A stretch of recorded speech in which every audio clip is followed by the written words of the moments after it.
I didn't know how to protect myself anymore from the monster that I had become. And so I started to rob people and I started to hurt people. And for 20 months, I was just a horrible stain in the world. It became a safety net for me to get into trouble, to catch felonies. I felt like that's what my life was worth.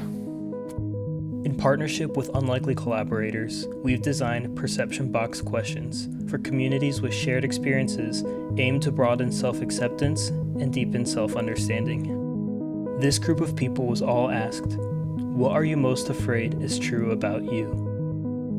These are their answers. I am ashamed that my criminal life took away so much time from my family life. Now, if this is your secret and you would like to step forward to share your story, you may do so on 3. 1, 2, 3.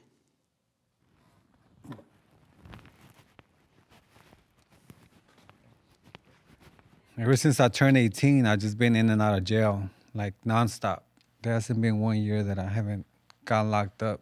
I spent so much time in jail that I kind of lost track of my family relations as far as my dad, my mom, my son. When my dad suffered a stroke, I realized it was too late because my dad always wanted to hang out with me. I do tattoos. I did him a couple of tattoos, but he always wanted more, and I'll be always too busy running the streets or, just not making time for him. And he passed away last year, and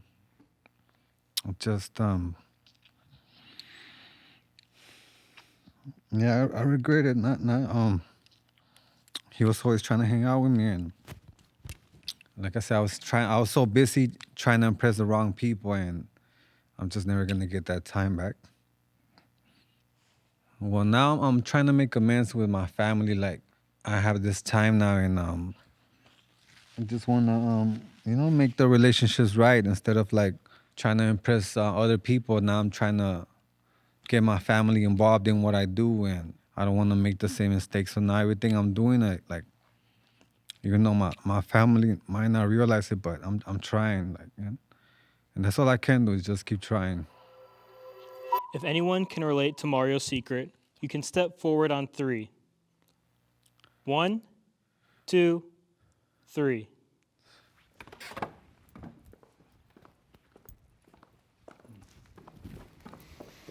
I lost my dad while I was in prison. And my grandfather, he was the person I loved more than anything. He wasn't even my blood. He just took me in and said, I'm gonna be there for you. And all he wanted to do was see me before I got out of prison. And he got to see me a few times, but the last time I saw him, he was in the throes of dementia. He barely recognized me, he couldn't remember where he was. And I think all of those years that I lost that I could have spent with him, I could have given back all the love that he gave me. Yeah, so sorry to hear that.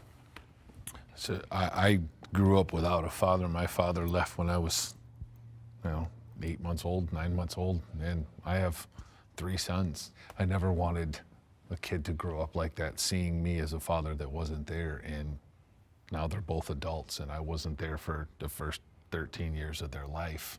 One's now a Marine, the other's a bricklayer, and they're grown men, and to think that I caused them that type of pain, to not have a father, right? Like, I perpetuated the cycle. And so I just really relate to that. And that shame is hard to deal with, man, right? And it's not about what we've done, it's what we do, right? People are always like, oh, the scariest thing about prisons, fighting, getting assaulted, getting this, but it's really the time you lose and the people you can lose in that time, because there's not a thing you can do to get it back. So yeah, I understand that big time. I regret it too. Thank you, guys. As a kid, I used to commit felonies on purpose as a source of protection from the abuse I faced at home.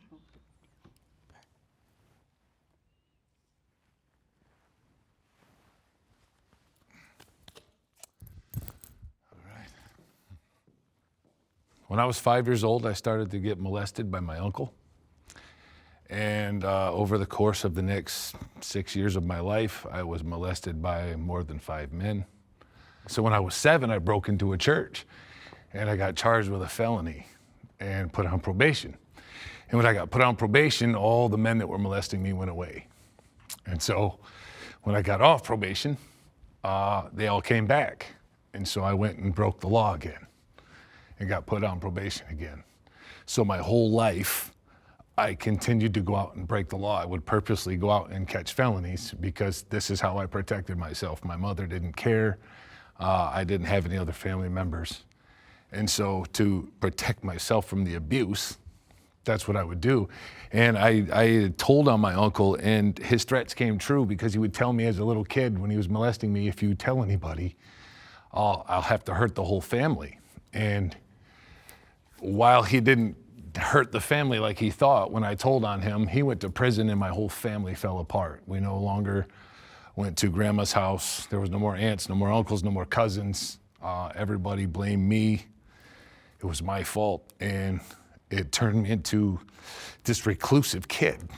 And it made me a target in school because I had no self-confidence.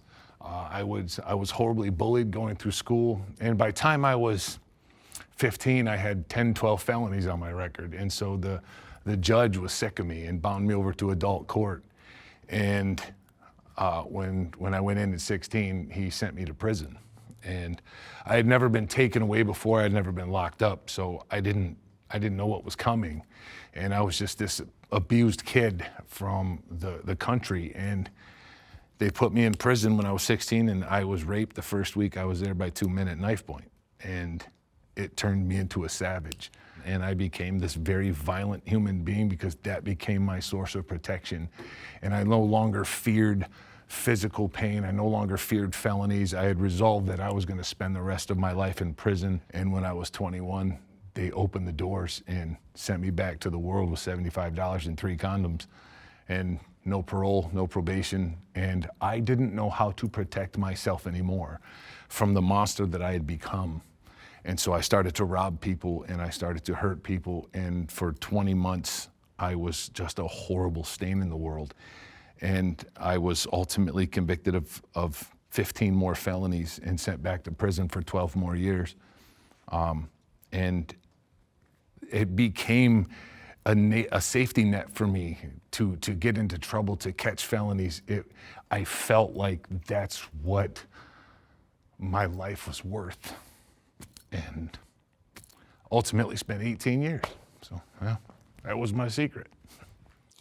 Can I ask where you're at today? Today, I'm super happy. I was given 5 years in solitary confinement while I was in prison, and I met a Muslim man who changed my life. He became my mentor, taught me about processing emotion, taught me about forgiveness of others and myself, taught me about kindness and compassion and love, and I've dedicated my life to that ever since. I am so whole and healed, and I spend my life helping people do it. What advice would you give to any boy or man going through any similar experiences you went through? Speak. Tell somebody. Right? Our voice is our healing mechanism. Our voice is what can save us. It's what can stop the abuse. Speak. Say something. Tell anybody that you can. There's a lot of boys going through it. And I just want to, if I could, I'd heal the world, right? And so I hope that my life and my story are somehow help. Right? Sorry. No, it's okay. Thank you so much for sharing. And we already know that it's going to make a huge impact on other people's lives once they hear it too. If you can relate at all to Sonny's secret, you may step forward on 3. 1, 2, 3. All right, you may turn around. Nobody else caught purposeful felonies? Nobody here can relate, but I'm sure we know that so many people will. So thank you for sharing. All right, now, let's get this thing going. I felt abandoned by my family when I went to prison, and I'm afraid they will always see me as a criminal.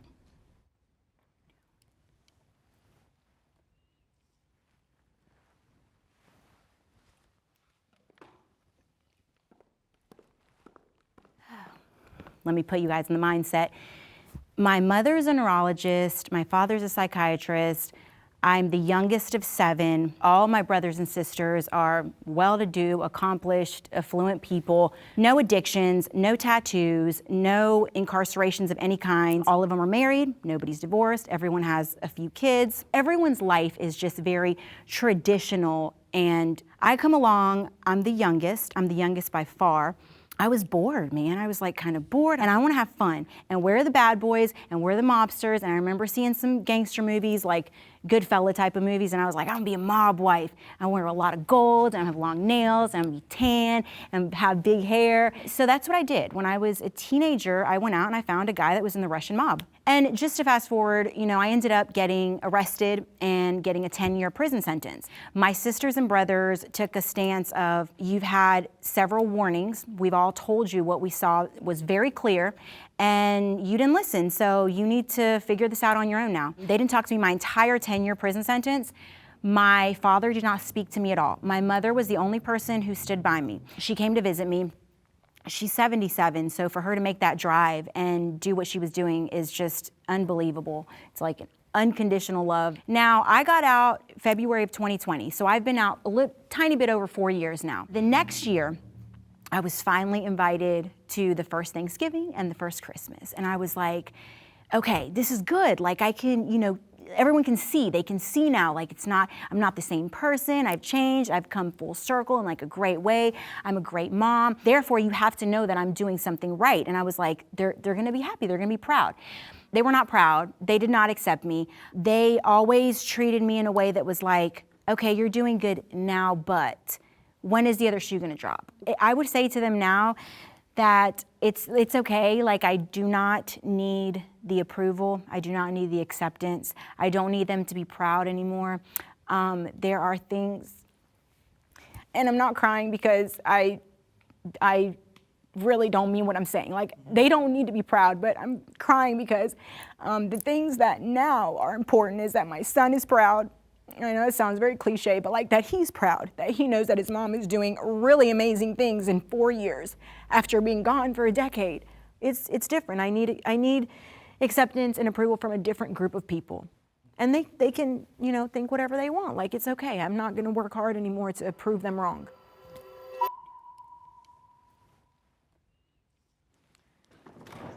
Dang. It's like the whole group. Yeah, for me, I would say that's exactly the same. Both of my folks were doctors, so you can already imagine, and especially if it's in the paper, they're like, look what you're doing to our name. Yep. And it's interesting because I went on to get my master's. I went on to, you know, work on big, huge films. I've done a lot more than my younger siblings, but to this day, they still think. I went to try and reconcile some things with my dad back in Africa last month, and it did not go well. Oh. And as I was trying, I was choking up.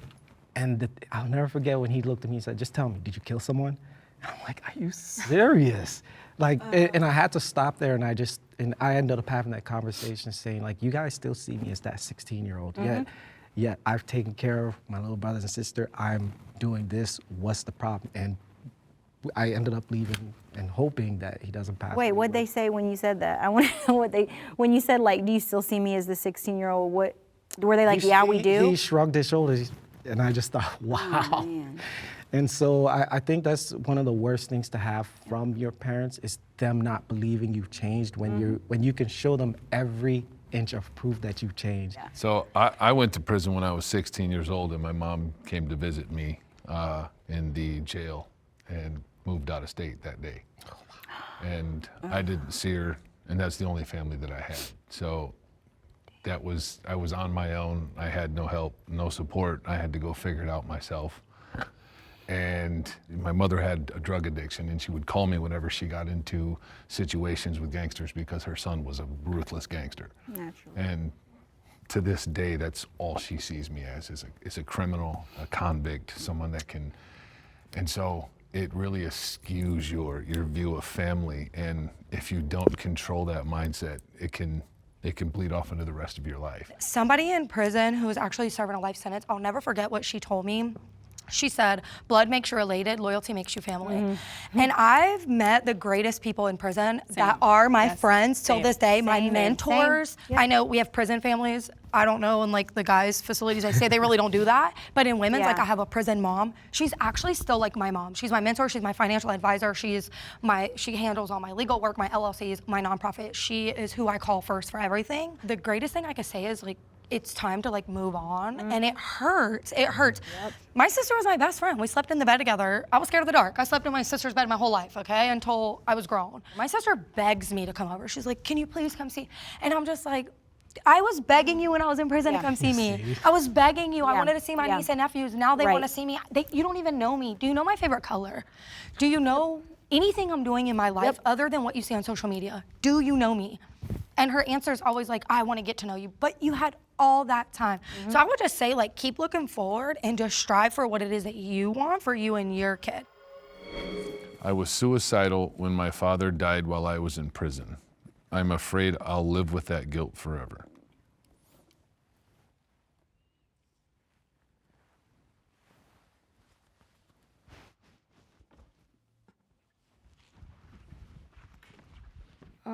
Again, I was 19 when I got incarcerated. I was 20 when my dad died.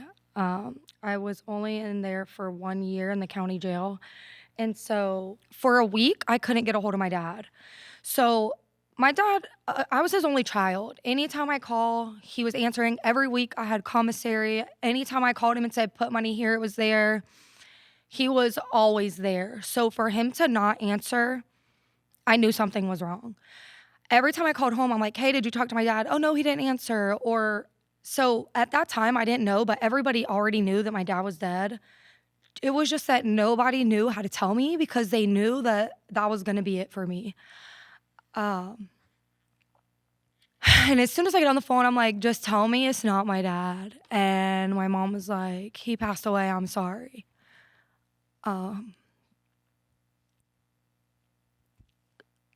I lost it. I fell to the ground and I was screaming. The officers came running down there. Now, I was young, so the officers kind of took me under their wing. So they were really trying to help me, but I was so mad. I was just swinging at them, pushing stuff over. I literally ripped the chaplain's phone out of the wall. I was so mad. I was just mad at life. Like, I have to live with this for the rest of my life. I'm sitting in jail and, like, my one hero, you know, I'm daddy's girl. My one hero is now gone.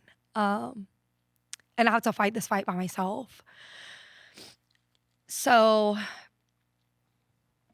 that was it. I was going to kill myself. Nobody knew. I didn't, you know, when you're really suicidal, you don't go tell anybody. You're not like spreading, oh, I'm going to kill myself. It's not a thing. I'd never been suicidal before. I thought it was for like the weak people, weak way out, until it happens to you. That night, an officer, who she is actually a really good friend of mine till this day, I'll never forget, there was a girl on the boat bed that's outside of the cells. When population is overcrowded, they put them on the floor in a boat bed. She, before lockdown, she was like, Nicolazzi, step out. And I was like, oh God, I'm going to confinement because I already showed out. I done pushed the trays down. I've been showing out.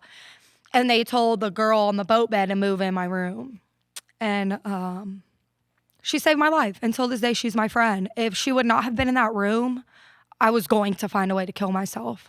I'm still healing through the process of him not being here because I healed in prison. But when you come home and you're one person, like that was my person, is not here, it's different. When you're in there, you miss everybody the same. Like you miss your kids, you miss your mom, you miss life. You just miss, right? But when you get out here and the reality is they're not here anymore, you reopen that wound. When I do things, I always want to call him. I'll catch myself thinking about it. I haven't been suicidal since then. I realized like I have a purpose and my story is part of my purpose, to help somebody that goes through that. Now I just want to, it's the complete opposite. I just want to live and be everything that he believed I was since a little girl. And that's my goal today. I know he's my angel, or I know he sees me. You got me. Like, every time I do anything, like, they're like, are you nervous? You're going to speak about your story or something might come up. Not at all. Like, this is what I'm supposed to be doing. And I know he's proud of me, and that's just my goal now, to make him proud.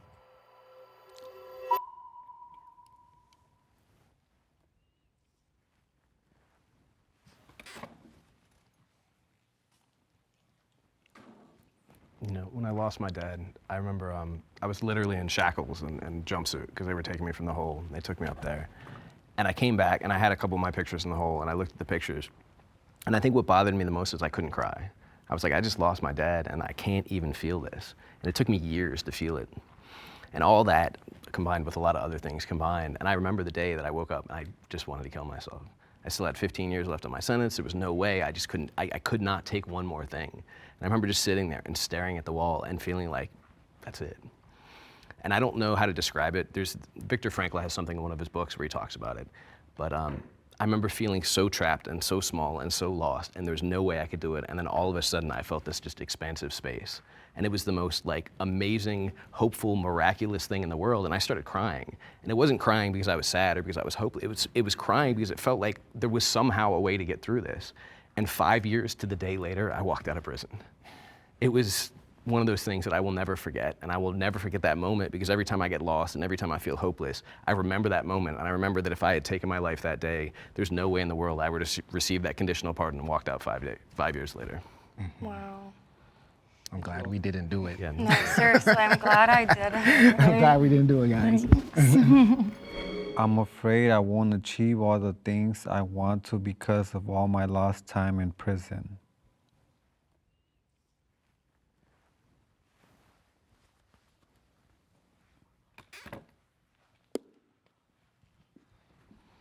The crazy thing is that I've been out of prison less than 3 years, and I've already accomplished more than I ever thought I would with my life.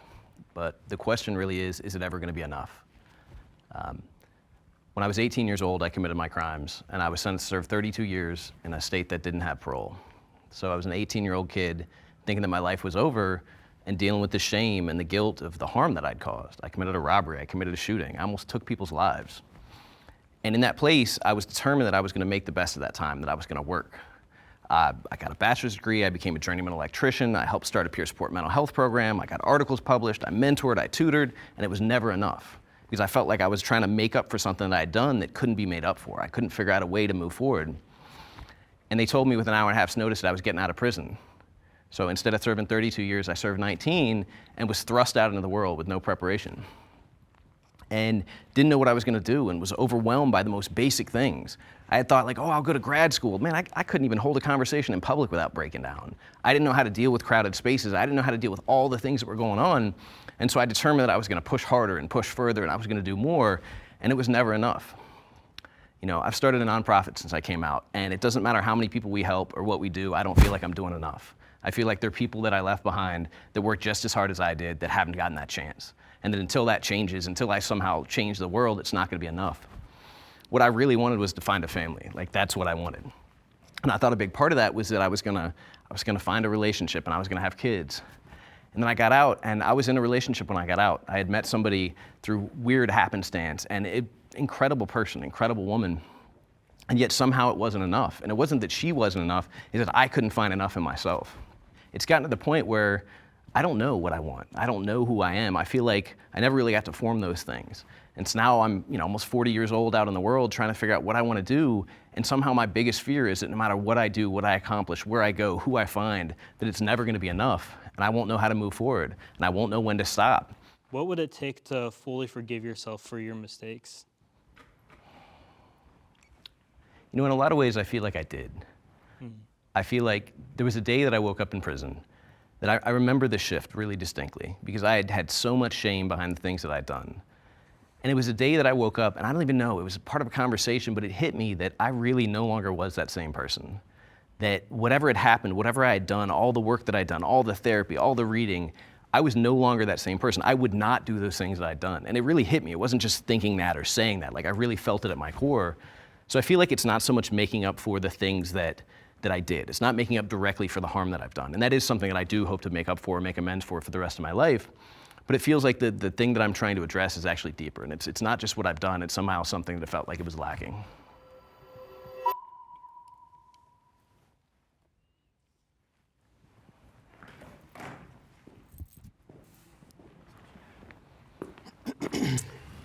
I feel like people with trauma or people that have been through a lot in life, especially incarceration, you come out and you want to achieve so much in such a short amount of time that you don't really like, I don't know, for me at least, I don't live in like the present time. Like I'll go out with my friends and I'm answering emails and doing things on my phone and they're telling me like, just enjoy the time you have right now. And I feel like, no, there's no time to relax. And I feel like I'm constantly chasing like to be better or to do more in life. So I can relate to that and that effect for me.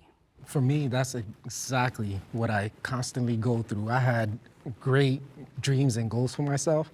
And I remember telling myself the major goal I would have would be, I'm gonna get my name in film credits and I'm good. And it happened, 20 films, but then I was totally unsatisfied. It just all of a sudden it was like, wow, I did something that most people can't do, but I have to keep going. And so I would keep going. I went to the next job, next career level, kept getting hired. This is the title I want. I get all those, but to this day, I still don't feel I'm the person that I should be. And I have some certain people be like, what are you talking about, dude? You're like, you're doing it. You got all this stuff going, but what's wrong? It's like, I just don't think I'm there. And like you were saying with relationships, something about that is you feel like you can't, you want to put your all into it, but you feel like you have to get this right so other people can feel right about you. And so it kind of gets into your head because you feel like even though as much as you're doing, it's not enough. And the question I have in my head is like, well, when will I feel like it's enough? And I do want that day that I wake up and say, okay, I've done it, but I don't know when that's gonna come.